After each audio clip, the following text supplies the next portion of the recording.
자, 또 시작해 보도록 하겠습니다. 자, 내 책 어딜 보냐면, 자, 통정오의 표시 내용 밑에 196페이지 아래쪽에 찾았어요? 점 2번 통정오의 표시. 자, 이건 그 사례를 먼저 보고 합시다.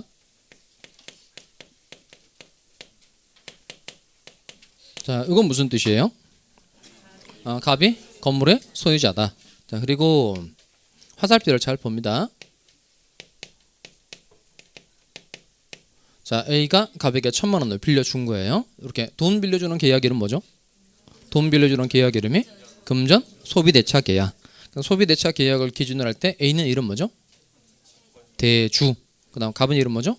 차주. 그 다음 1000만 원을 기준으로 할 때 1000만 원을 기준으로 할 때 A는 1000만 원을 받을 권리가 있는 사람이니까 1000만 원을 기준으로 할 때는 A가 채권자, 1000만 원을 기준으로 할 때 갑은 채무자. 그러니까 항상 그 어느 것을 기준으로 하느냐에 따라서 당사자 이름이 계속 다르다 그랬고, 그 이름을 잘 맞추는 게 절반, 그 사례 문제를 해결하는 절반에 해당되는 내용이에요. 그러니까 이름을 잘 붙일 줄 알아야 돼요. 자, 그럼 요 채권자 A가 갑의 건물에 대해서 이제 재판하고 난 다음에 갑의 건물에 대해서 경매 청구를 하려고 하니까 갑이 자기 친구들과 매매한 것처럼 짜고, 가장 매매한 것처럼 짜고 을 앞으로 소유권 이전결 해 두었다는 겁니다. 그럼 갑, 이 사람은 소유권 이전해 줄 의사 있어요, 없어요? 소유권 이전해 줄 의사 없죠. 그다음 매매한 것처럼 짜자라고 말했으니까 표시는 있어요, 없어요? 있죠? 그럼 이건 의사와 표시가 일치해요, 불일치해요? 불일치하죠. 불일치한 걸 갑이 알아요, 몰라요? 갑 자기는 알죠. 자, 그다음 을도 갑하고 매매 계약한 것처럼 함께 짰어요. 그러면 을이란 사람도 갑이 자기에게 소유권 이전해 줄 마음이 없다는 걸 을도 알아요, 몰라요? 알죠. 이렇게 의사와 표시가 불일치하는 것을 갑도 알고 을도 알면 통정오의 표시가 될 수 있다, 없다? 의사와 표시가 불일치하는 것을 표의자 갑도 알고 상대방 을도 알면 통정오의 표시가 될 수 있다, 없다? 없어요. 왜 없어요?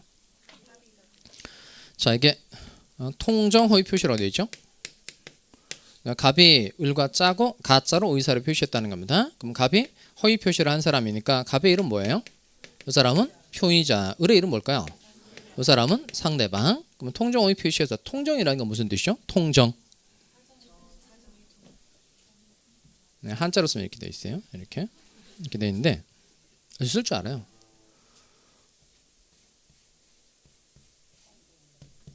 통할 통자죠. 네. 이렇게 돼 있거든요. 그러니까 이렇게 돼 있어요. 그럼 통정의 표시도 통정은 정을 통했다는 뜻이 아니에요. 정을 통했다는 뜻이 아니고 정이 사정이 서로 통하다라는 뜻입니다. 사정이 서로 통하는 게 통정의 표시예요. 그럼 사정이 서로 통해되니까 갑이 매매한 것처럼 짜자라고 얘기한 것에 대해서 사정이 통해되니까 을도 뭐라고 얘기해야 돼요?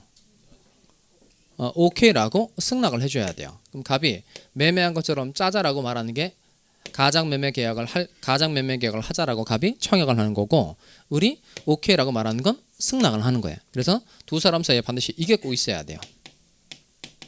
이 단어가 꼭 들어가 줘야 된다는 겁니다. 그러니까 뭐가 있어야 한다? 합의. 그러니까 이게 통정오의 표시의 뜻이에요. 의사와 표시가 불일치하는 것을 누구도 알고 표의자도 알고 상대방도 알면서 뭐가 있는 경우? 합의가 있는 경우, 이게 바로 통정오의 표시라는 겁니다. 그래서 여백에다 씁시다. 자, 196페이지 아래쪽에 통정오의 표시 땡땡에서 두 줄 쓸만한 공간 되죠. 거기다가 씁시다. 의사와 표시가 불일치하는 것을 표의자도 알고 상대방도 알면서 합의가 있는 경우. 차근차근 써보세요.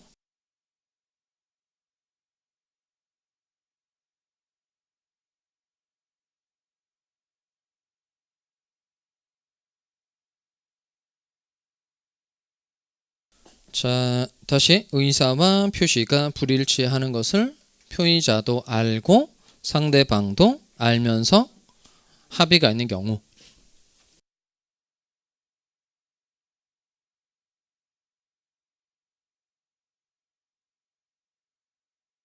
자, 본인이 쓴 거 읽어봅시다. 같이 읽어보겠어요. 시작.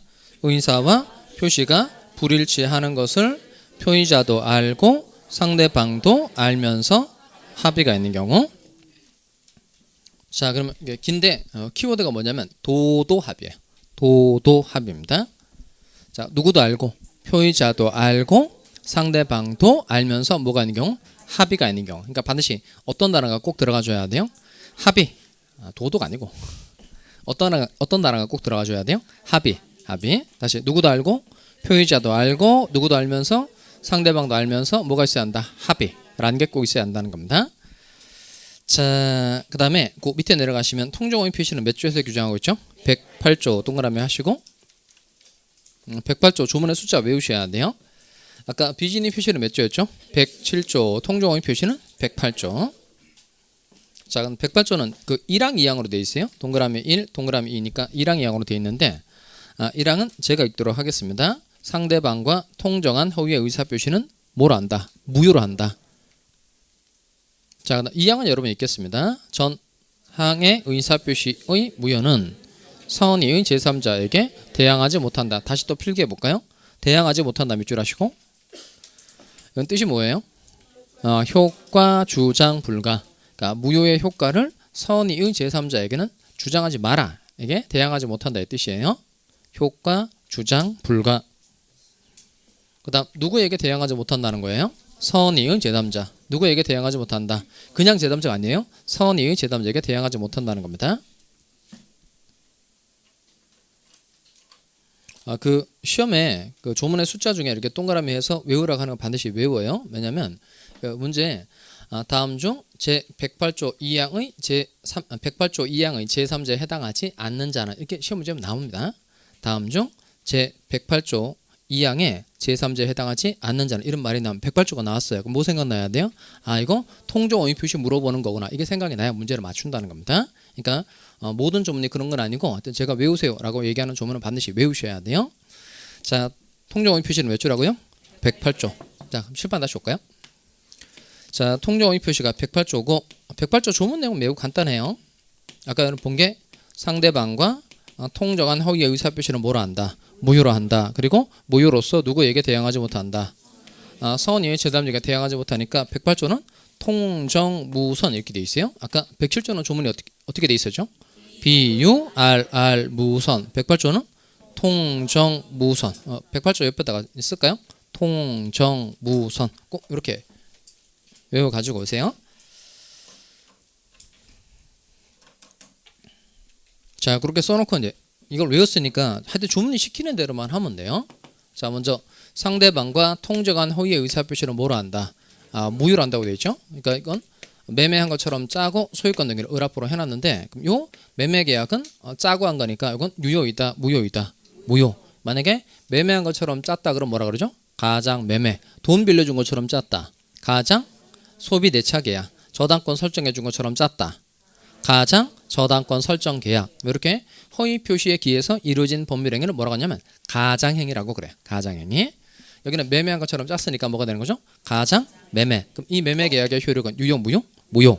자, 그 다음 또 생각해 봐야 될 게 뭐냐면 그 등기부를 열어보면 지금 등기 원인은 뭐로 돼 있어요? 등기 원인은 매매로 돼 있고 현재 소유자로 기록되어 있는 사람은 누구예요?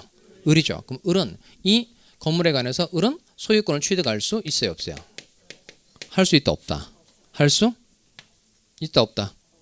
안 되죠. 그 왜 안 될까요?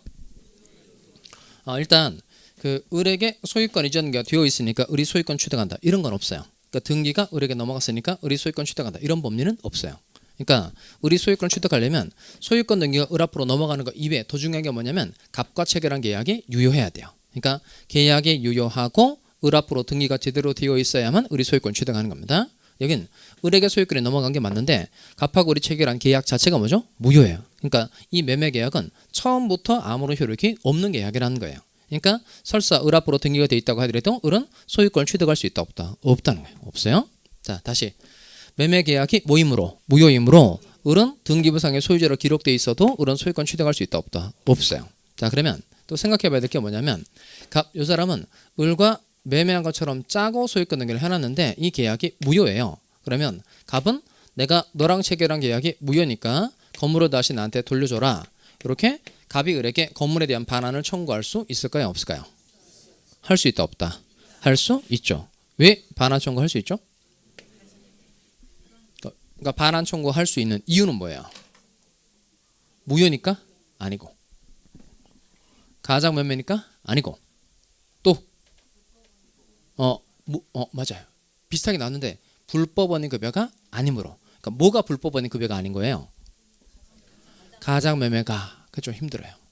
가장매매가 불법원인 급여가 아닌 게 아니에요. 다시 한번 봐봐요. 지난번에 배웠던 게 뭐냐면 첩계약 사례 배웠죠. 그럼 다시 이쪽으로 와서.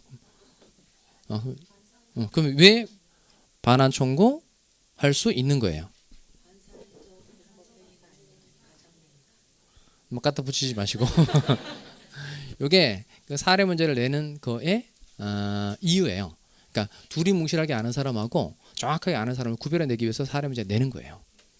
그러니까 그 불법원인 급여가 아니므로 반환 청구할 수 있는 거 맞는데 앞에 주어를 잘 기억하셔야 돼요. 뭐가 불법원인 급여가 아니냐는 걸 기억하셔야 돼요. 가장매매가 불법원인 급여가 아닌 게 아니에요.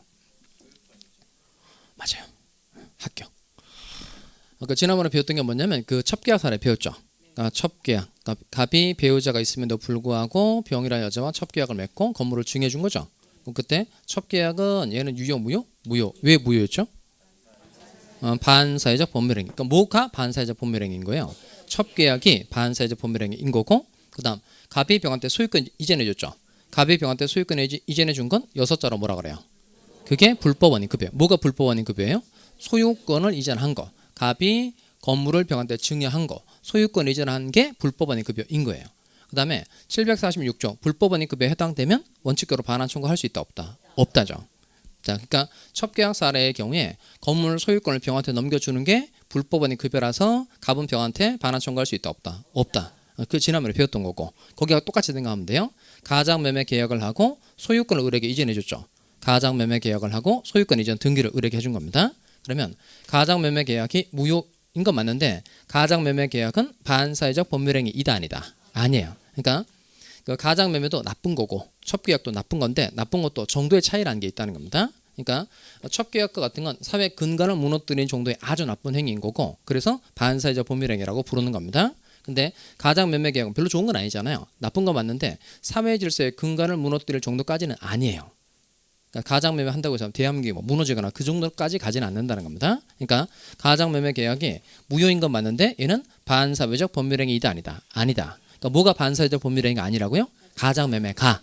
그 다음에 가장매매 계약을 하고 소유권을 을에게 이전한 거. 소유권 이전을 을에게 해준 건 얘는 뭐가 아닌 거예요? 불법원인 급여이다 아니다? 아니다. 그러니까 뭐가 불법원인 급여가 아니라고요? 소유권을 을에게 이전하는 게 불법원인 급여가 아니라는 겁니다. 그러니까 불법원인 급여에 해당되면 반환 청구할 수 있어요? 없어요? 없는데 여기는 가장매매 계약 자체가 반사회적 법률행위가 아니고 따라서 소유권을 을에게 이전해 주는 거 역시 뭐가 아니다? 불법원인 급여가 아니므로 가분들한테 무효를 주장해서 반환 청구할 수 있다 없다? 있다는 거예요. 그러니까 뭐가 불법원인 급여가 아니라고요?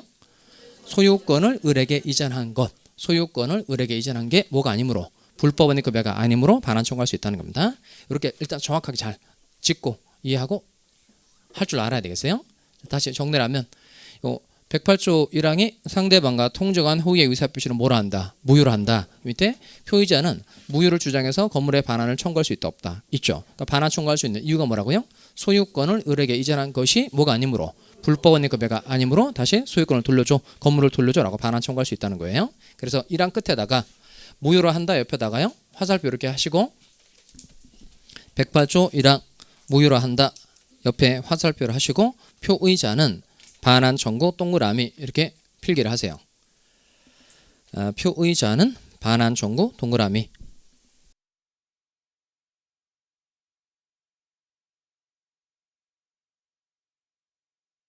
자,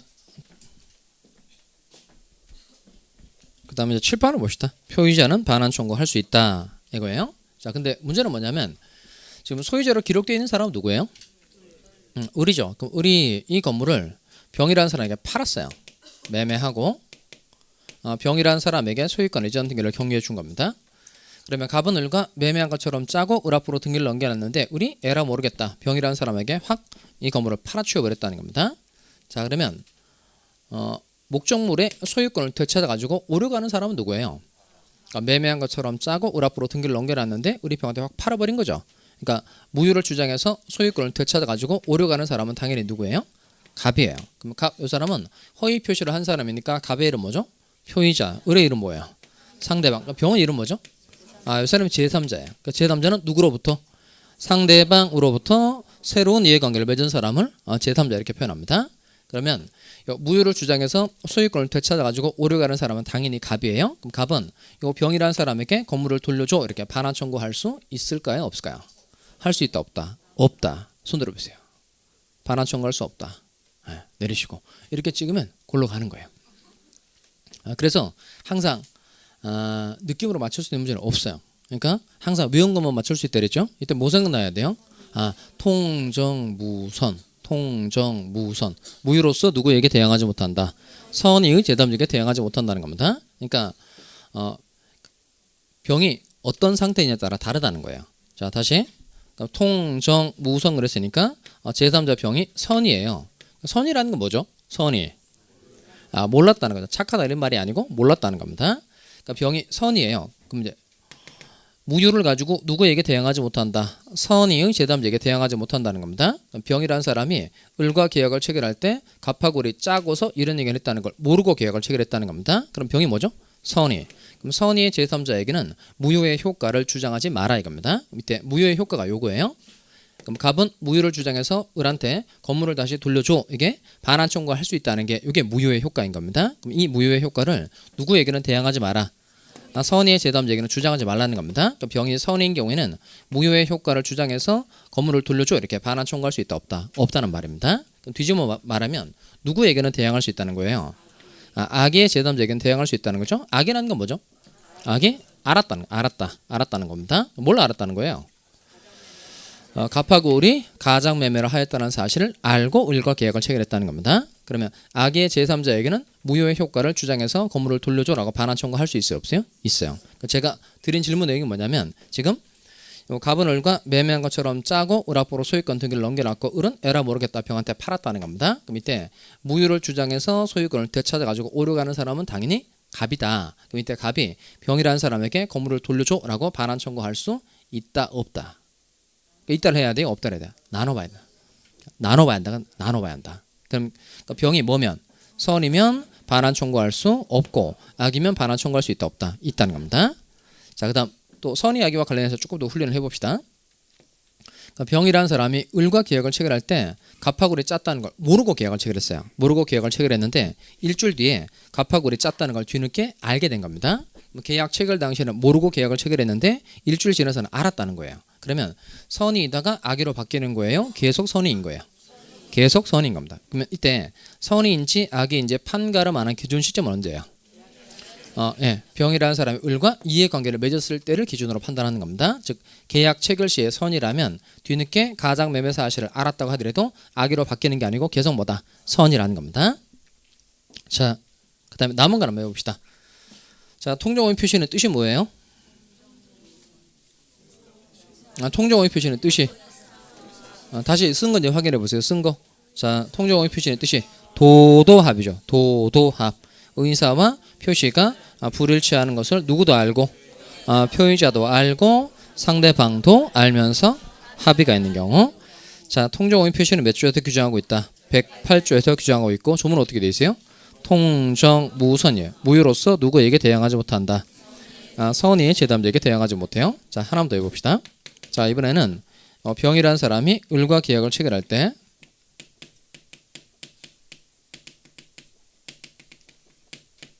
갑하고 을이 짰다는 걸 알 수 있었을 경우에요. 다시 병은 을과 계약을 체결할 때 갑하고 을이 짜고서 이런 행위를 했다는 걸 알 수 있었던 사람인 겁니다. 그럼 이러면 갑은 병에게 건물을 돌려줘라고 반환 청구할 수 있을까요? 없을까요? 아까 모르면 반환 청구할 수 없다 그랬잖아요. 그런데 병이라는 사람이 갑하고 을이 짰다는 걸 알 수 있었던 사람인 거예요. 그러니까 이런 경우에는 병에게 건물을 돌려줘라고 반환 청구할 수 있어요? 없어요? 할 수 있다 없다? 없죠. 왜 반환 청구할 수 없죠?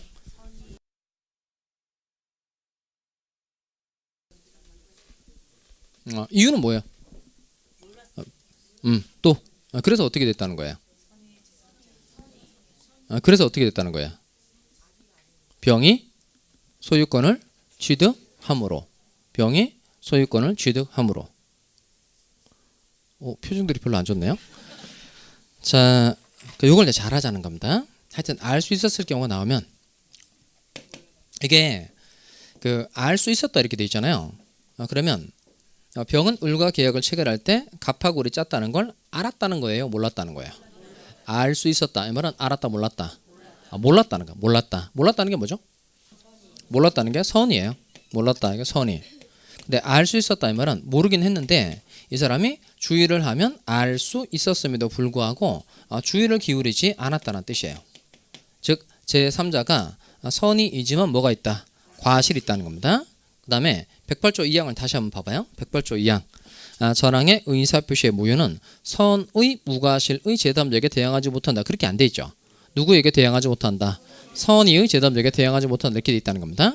그러니까 제3자로서 보호를 받기 위해서는 그냥 뭐이면 되고 선의면 되고 무과실까지는 필요해요? 필요 없어요? 필요 없어요. 그러니까 무과실까지 필요 없다 하면은 제3자가 선의이기만 하면 설사 뭐가 있어도 과실이 있어도 보호를 해준다 안 해준다? 해준다는 거예요. 그러니까 보호해준다 이 말은 뭐예요? 보호해준다 이 말은 병이 소유권을 취득한다 이 말은 소유권을 취득한다야. 그러니까 일물일권주의니까 물건 한 개에 대해서 소유권이 한 개면 있어야 되죠. 그러니까 병이 소유권을 취득하니까 갑은 병이라는 사람에게 건물을 돌려줘 이렇게 반환 청구할 수 있다 없다? 없죠.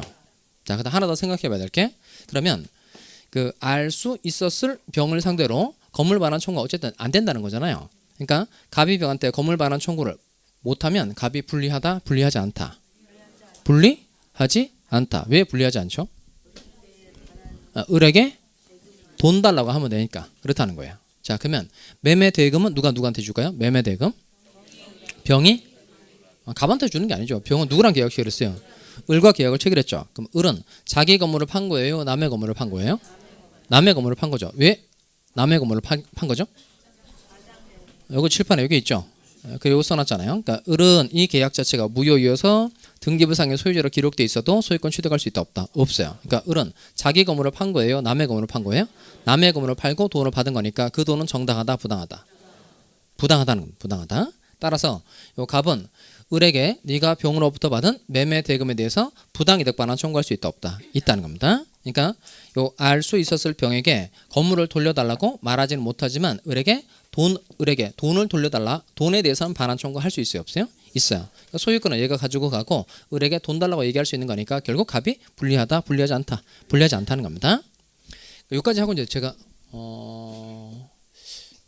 어제 질문이 하나 들어왔어요. 뭐냐면 교수님 그러면 을이 1억짜리 건물인데 병한테 5천만 원에 팔아치워버리면 어떻게 되냐는 거예요.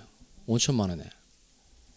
그러면 갑이 을한테 5천만 원만 달라고 하면 결국 갑이 손해 아니에요? 그런 거예요. 그 내가 법이 그렇게 호락호락한 줄 아세요? 그럼 만약에 그 1억짜리를 1억에 팔아버렸어요. 그럼 1억 다 부당이득 반환 청구할 수 있잖아요. 그럼 1억 다 돌려받는 거고 만약에 1억짜리 건물인데 5천만 원에 팔아버렸어요. 그럼 5천 일단 돌려달라고 말할 수 있죠. 그럼 5천을 돌려받는 건 부당이득 반환 청구고 원래는 얼마짜리였죠? 1억짜리인데 5천밖에 되돌려 받지 못했으니까 5천만 원만큼은 또 손해가 생긴 거잖아요. 그럼 손해에 대해서 그 5천만 원 다시 손해배상을 또 청구할 수 있어요 없어요? 있어요. 그러니까 5천만 원은 부당이득 반환 청구를 통해서 돌려받는 거고 그다음 나머지 5천만 원은 손해배상 청구를 통해서 돌려받는 거니까 갑이 불리하다, 불리하지 않다? 불리하지 않아요. 갑이 불리해지는 경우는 없어요. 질문 이해되죠? 자, 그럼 정리를 하면 이제 다 했어요. 통정호의 표시는 뜻이 뭐예요? 이런 식은 곤란해요. 내가 거의 피를 토하면서 설명했는데 말은 할 수 있어야 되잖아요. 통정호의 표시는 뜻이 뭐다? 도도 합 의사와 표시가 불일치하는 것을 누구도 알고 표의자도 알고 상대방도 알면서 합의가 있는 경우. 그다음 통정호의 표시는 몇 조에서 규정하고 있다? 108조에서 규정하고 있고 108조 조문 어떻게 돼 있다? 통정무선입니다. 107조는 어떻게 돼 있죠? 비유 무선. 108조는 통정무선. 자, 그 다음에 또 칠판을 보도록 하겠어요.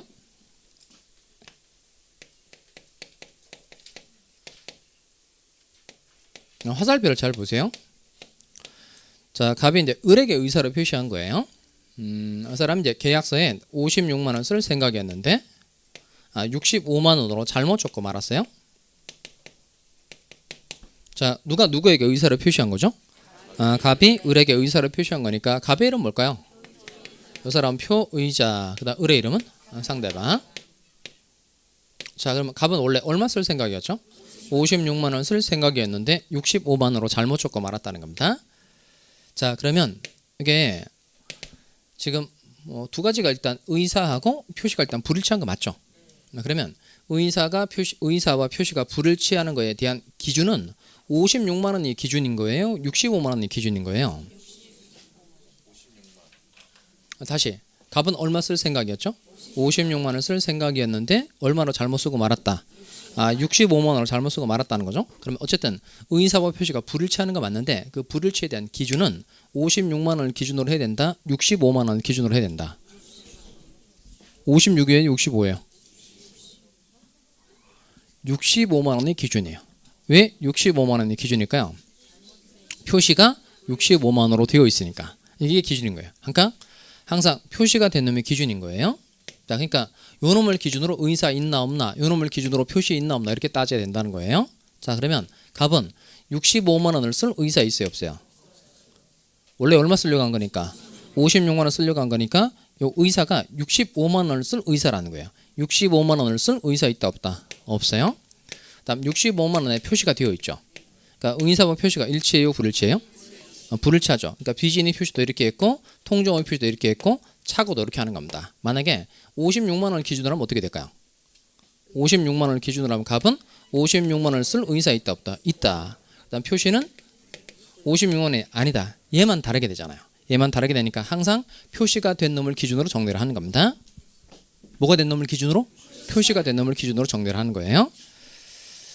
자, 그럼 다시 칠판 옵시다. 자, 그러면 이때 56만 원 쓸 생각이었는데 65만 원을 잘못 적었어요. 그러면 여기도 마찬가지로 의사와 표시가 일치해요, 불일치해요? 불일치한데 불일치를 값이 알아요, 몰라요? 알아요? 다시 제 얘기를 좀 잘 듣고 좀 하세요. 왜냐하면 값이 56만 원을 쓸 생각이었는데 65만 원으로 잘못 적고 말았다. 그랬으니까 의사와 표시가 불일치하다는 걸 값이 알아요, 몰라요? 모르니까 이렇게 쓴 거죠. 이건 알면 이렇게 못 쓴단 말이에요. 어렵겠죠? 모르니까 이렇게 쓴 거죠. 이게 바로 차고예요. 차고는 뜻이 이거예요. 의사와 표시가 불일치하는 것을 표의자가 모르는 경우. 그러니까 한 장 넘어가서 써봅시다. 자, 점 3번에 가서 198페이지 맨 위에 198페이지 맨 위에 차고에 의한 의사 표시 땡땡 하고 써보세요. 뭐라고 쓰면 되죠? 의사와 표시가 불일치하는 것을 표의자가 모르는 경우. 의사와 표시가 불일치하는 것을 표의자가 모르는 경우. 쓰셨어요? 여러분 그런 말 아시죠? 백문이 불여일견이라. 그럼 알죠? 그럼 무슨 뜻이에요? 백문이 불여일견이라. 100번 듣는 것보다 한 번 보는 게 낫죠. 근데 저는 항상 이렇게 생각해요. 백견이 불여일필이라 이렇게 생각합니다. 백견이 불여일필이라. 그러니까 100번 보는 것보다 한 번 쓰는 게 나아요. 한 번 쓰는 게 나아요. 쓴 건 잘게 돼요. 본 건 잘게 잘 안 되고 들은 건 스쳐 지나가서 없어지는 거고. 그러니까 항상 써보는 게 중요하단 말이에요. 자, 그럼 본인이 쓴 거 읽어보겠어요. 차고 뜻이 뭐죠? 의사와 표시가 불일치하는 것을 표의자가 모르는 경우. 그럼 7번 보세요. 아는 경우는 뭐예요? 아는 경우가 비진이 표시고 모르는 경우가 차고. 그다음 표의자도 알고 상대방도 알면서 합의가 아닌 경우가 그게 통정어휘 표시가 되는 겁니다. 그다음 비진이 표시, 통정어휘 표시 차고 줄여서 비통착이라고 그래요. 그럼 이 비통착 세 가지의 공통점 뭐죠? 다 의사와 표시가 불일치하는 경우. 불일치하는 거. 자, 그다음 차고에 관한 조문은 몇 조에서 규정하고 있어요? 이게 109조에 109조. 109조 동그라미 하시고. 자, 109조. 자, 먼저 얘도 똑같아요. 1항, 2항으로 되어 있고 1항은 본문 단서로 되어 있어요. 그럼 본문까지만 읽어보겠어요. 그러나 앞에까지만 읽으면 되겠습니다. 시작. 의사 표시는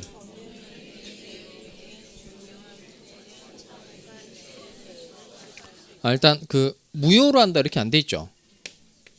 취소할 수 있다 이렇게 돼 있어요. 차고는 무효 사유가 아니고 취소 사유인 겁니다. 그럼 차고에 의해서 의사를 표시했다. 그럼 그 의사 표시는 뭐 할 수 있다? 취소할 수 있다는 거예요. 근데 읽어보니까 언제 취소할 수 있다고 되어 있죠?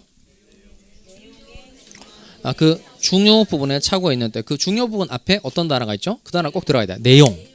법률행위의 내용에 중요 부분에 차고가 있는 때 취소할 수 있다는 거예요. 첫 번째가 내중착이에요. 내중착입니다. 내용의 중요 부분에 착오가 있을 것 없을 것. 있을 것. 다시 내중착이에요. 내용의 중요 부분에 착오가 있을 것. 그 다음 단서 읽어봅시다. 그러나 그 착오가 표의자의 중대한 과실로 인한 때에는 취소하지 못한다 이렇게 되어 있죠. 그냥 과실이라고 되어 있지 않죠. 무슨 과실? 중대한 과실. 중대한 과실. 그러니까 그 착오가 표의자의 중대한 과실로 인한 때는 취소를 못한다 그랬으니까 뒤집어 말하면 취소를 하려면 뭐가 없어야 돼요? 중대한 과실이 없어야 한다는 겁니다. 그러니까 중대한 과실이 없어야 한다. 이게 중무예요. 중대한 과실이 없어야 한다. 무 이게 한자로 이렇게 쓰면 없을 무자 약자입니다. 이게 중무 뭐가 없어야 한다. 중대한 과실이 없어야 한다. 이 항은 같이 읽어보도록 하겠어요. 전항의 의사표시의 취소는 찾았죠. X입니다. 시작. 전항의 의사표시의 취소는 선의의 제3자에게 대항하지 못한다. 그것도 마찬가지로 대항하지 못한다. 이제 익숙하죠. 대항하지 못한다의 뜻은 뭐예요? 효과 주장 불가. 그러니까 취소의 효과를 선의의 제3자에게는 주장하지 마라는 뜻인 겁니다. 그 다음 또 누구에게 대항하지 못한다고 되어 있어요? 선의의 제3자. 자, 그래서 요 109조 조문으로 이렇게 되어 있어요. 내중착 중무선 이렇게 되어 있어요. 여러분 옆으로 쭉 이렇게 쓰시기 바랍니다. 내중착 중무선.